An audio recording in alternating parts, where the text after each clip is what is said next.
So ఇప్పుడైతే మనం concept of derivation అయితే చూస్తాం. d/dx కూడా అంటారనమాట. దీంతో మనం ఎక్కువ యూజ్ చేసే ఫార్ములా ఏంటంటే d/dx of x power n is equal to n into x power of n minus 1. ఓకేనా? ఈ ఫార్ములా అయితే మనం మ్యాక్సిమం యూజ్ చేస్తాం డెరివేషన్స్లో.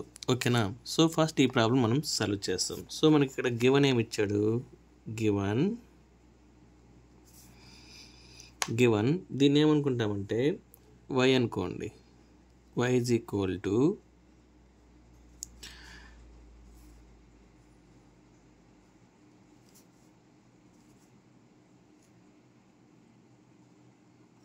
ఓకేనా? సో దీన్ని మనం ఫైండ్ ది డెరివేటివ్ ఆఫ్ అని ఇచ్చేస్తారనమాట. సో అప్పుడు మనం ఎలా ఫైండ్ అవుట్ చేయాలి? ఓకేనా? సో సింపుల్గా dy/dx ఈజ్ ఈక్వల్ టు దీన్ని ఏం రాసుకుంటామంటే సఫుల్ చేసి రాసుకోండి. d/dx of x power 6 x into ఈ కాన్స్టెంట్ పక్కన పెట్టేయండి. d/dx of x power 5 plus ఈ 3 పక్కన పెట్టండి. d/dx of x² plus d/dx of 1. ఓకేనా? సో ఇది x పవర్ n ఫార్మేట్లో ఉంది. సో ఇక్కడ x పవర్ n సబ్స్టిట్యూట్ చేసామనుకోండి ఎలా వస్తుందో చూస్తాం. ఇప్పుడు d/dx of x power n formula. So అప్పుడు ఏమొస్తుంది, first n into x power n minus 1. ఇక్కడ n అనేది 6 అనమాట. అప్పుడు 6 into x power of 6 minus 1. ఓకేనా? ఈ ఫార్మేట్లో రాసుకుంటాం. ఓకేనా? నెక్స్ట్ 6 ఇంటూ దీన్ని కూడా అదే సేమ్ ఫార్మేట్ రాసుకోండి. 5 into x power 5 minus 1 plus 3 వచ్చి దీన్ని కూడా రాసుకోండి. 2 into x power 2 minus 1 plus d/dx of 1 అంటే కాన్స్టెంట్ ఏమవుతుంది మనకు 0 అవుతుంది. సో ఇప్పుడు దీన్ని ఎలా రాసుకోవచ్చు, 6 పవర్ 5 మైనస్ ఇదేమొస్తుంది 6 ఇంటూ 5 30 అయితే మనకు వస్తుంది. 30 x power 4 plus 6x power 1 అలా వదిలేయచ్చు అనమాట. సో మనకు final answer dy/dx is equal to 6 power of 5 minus 30x power 4 plus 6x. ఇలా మీరు సాల్వ్ చేస్తే మీకు 3 మార్క్స్ అయితే వస్తుందన్నమాట. సో మీరు సింపుల్గా నేను ఏం చెప్తానంటే డైరెక్ట్గా ఈ స్టెప్ వేసేయండి. x పవర్ n అడిగారు అనుకోండి, ఈ 6 ఇట్లా రాసేసి ఈ పవర్ను 1 మైనస్ చేసేయండి. అప్పుడు డైరెక్ట్గా 6x పవర్ 5 వచ్చేస్తుంది. ఈ స్టెప్ కూడా మీకు అవసరం లేదు. ఓకేనా? సో ఇదే మెథడ్లో మనం సెకండ్ ప్రాబ్లం అయితే సాల్వ్ చేస్తాం. Find the derivative of x³ plus 6x² plus 12x minus 13. So దీన్ని మనం ఏమనుకోవాలి, y అనుకోమని చెప్పాను ఆల్రెడీ. సో గివన్ ఏం రాసుకుంటాం, y is equal to x³ plus 6x² plus 12x minus 13. So మనం both side with respect to x. So both sides మనం తీసుకోవాలా. So ఇప్పుడు మనం dy/dx is equal to dy/dx of x³ plus 6 పక్కన పెట్టండి. d/dx of x² plus 12 పక్కన పెట్టండి, constant కాబట్టి d/dx of x minus d/dx of 13. ఇక్కడ ఎందుకు నేను 13 పక్కన పెట్టలేదంటే అక్కడ కాన్స్టెంట్ పక్కన x టర్మ్ లేదు కాబట్టి. ఓకేనా? ఇప్పుడు ఏం చేస్తాం, డైరెక్ట్గా వేసేయండి. ఈ 3ని కింద రాసుకోండి. 3 ఇక్కడ 1 మైనస్ చేసేయండి. 3 మైనస్ 1 ఏమవుతుంది 2 అంతే. ప్లస్ 6 రాసుకోండి. ఇది కూడా సేమ్ 2 రాయండి. x పైన 2 మైనస్ 1 ఏమవుతుంది 1, రాసే పని లేదు. నెక్స్ట్ వచ్చి 12 ఇంటూ d/dx ఆఫ్ x ఏమవుతుంది మనకు వాల్యూ 1 అవుతుంది. నెక్స్ట్ d/dx ఆఫ్ 13 ఏమవుతుంది 0 అవుతుంది. ఇప్పుడు therefore d/dx of 3x² plus 12x plus 12. So ఇది మనకు ఆన్సర్. దీనికి మీకు 3 మార్క్స్ అయితే వస్తుంది. ఓకేనా?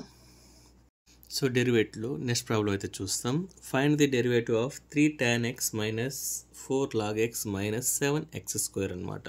సో ఇప్పుడు గివన్ రాసుకోవాలంటే 3 tan x minus 4 log x minus 7x². So మనకు ఇక్కడ యూజ్ చేసే formulas d/dx of tan x ఏమవుతుందంటే sec² x అవుతుంది, d/dx ఆఫ్ log x ఏమవుతుందంటే 1/x అవుతుంది అనమాట. సో ఇప్పుడు మనం let y is equal to 3 tan x minus 4 log x minus 7x². ఇప్పుడు విత్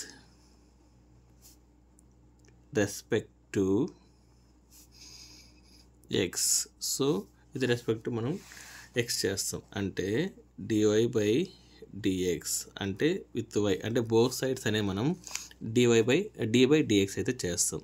ఓకేనా, d/dx ఆఫ్ ఇలా కూడా రాసుకోవచ్చు tan x minus 4 log x minus 7x². ఇప్పుడు dy/dx ఇప్పుడు ఈ 3 ఉంది కాబట్టి 3 పక్కన పెట్టేసి d/dx ఆఫ్ tan x. ఓకేనా, మళ్ళీ మైనస్ 4 పక్కన పెట్టేయండి, d/dx ఆఫ్ log x, మళ్ళీ మైనస్ 7 పక్కన పెట్టేయండి, d/dx of x². So already మనం ఫార్ములా అనుకున్నాం కదా 3 tan x అంటే ఏం చేయాలి, d/dx ఆఫ్ అంటే మనం sec² x minus 4 log x ఏమవుతుంది మనకు 1/x అవుతుంది, minus 7 into d/dx of x² ఏమవుతుంది 2x అవుతుంది. సో ఇప్పుడు therefore d/dx of 3 sec x minus 4/x minus 14x. So ఇలా రాస్తే సరిపోతుంది, దీన్ని మళ్ళీ క్రాస్ మల్టిప్లై అవంత ఏం అవసరం లేదు. సో దీనికి మనకు 3 మార్క్సే ఇస్తారు కాబట్టి. ఓకేనా,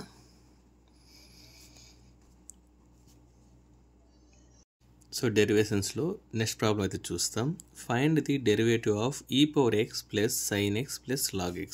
సో మనకు ఫార్ములా ఏమైందంటే d/dx ఆఫ్ e⁻x ఏమవుతుందంటే e⁻x అవుతుంది, d/dx ఆఫ్ sin x ఏమవుతుందంటే cos x అవుతుంది, d/dx ఆఫ్ log x ఏమవుతుందంటే 1/x అవుతుంది. డైరెక్ట్గా సబ్స్టిట్యూట్ చేస్తే సరిపోతుంది. సో లెట్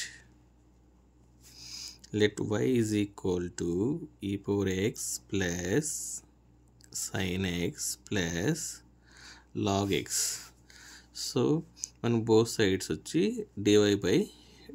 dy/dx అయితే చేస్తాం. So d/dx of e⁻x plus d/dx of sin x plus d/dx of log x. So ఈ ఫార్ములాస్ అప్లై చేసేయండి. So therefore d/dx is equal to e⁻x ఏమవుతుంది e⁻x అవుతుంది, plus d/dx of sin x ఏమవుతుంది cos x అవుతుంది, d/dx of log x ఏమవుతుంది 1/x అవుతుంది. So వాటికి problem అనేది సాల్వ్ అయిపోతుంది. సో మీకు 3 మార్క్స్ అయితే వస్తుంది. ఓకేనా, ఇలా సింపుల్గానే అడుగుతాడు. సో డెరివేషన్స్లో నెక్స్ట్ ఇంపార్టెంట్ ప్రాబ్లం అయితే చూస్తాం.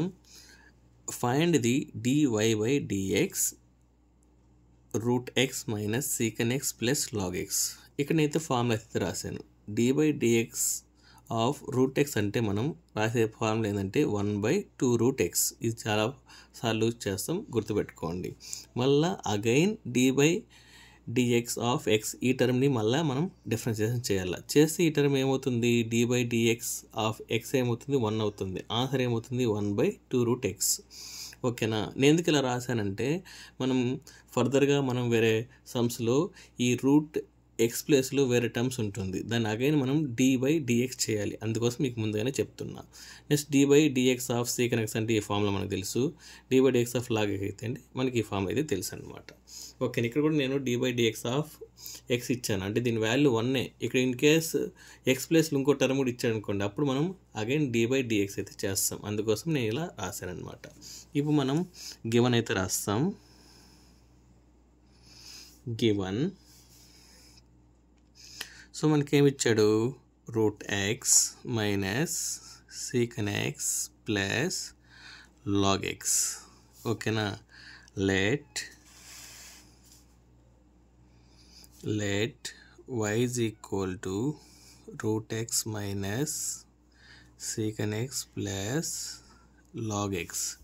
సో బోత్ సైడ్స్ మనం d by dx అయితే చేయాలి.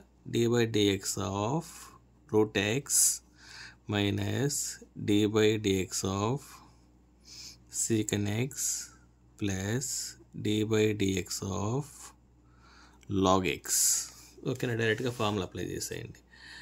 d by dx is equal to root x అంటే రాసుకోవాలా 1/2 రూట్ ఎక్స్ అంతే.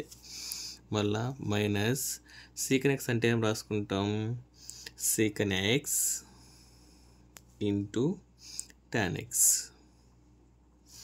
ఓకేనా, next d by dx of log x ఏమవుతుంది 1/x అవుతుంది. సో ఇదే మనకి ఫైనల్ ఆన్సర్. సో మీరు డిఫరెన్షియేషన్ సాల్వ్ చేయాలంటే మీకు ఫార్ములాస్ గుర్తుంటేనే మనం సాల్వ్ చేయనవుతుంది. ఓకేనా.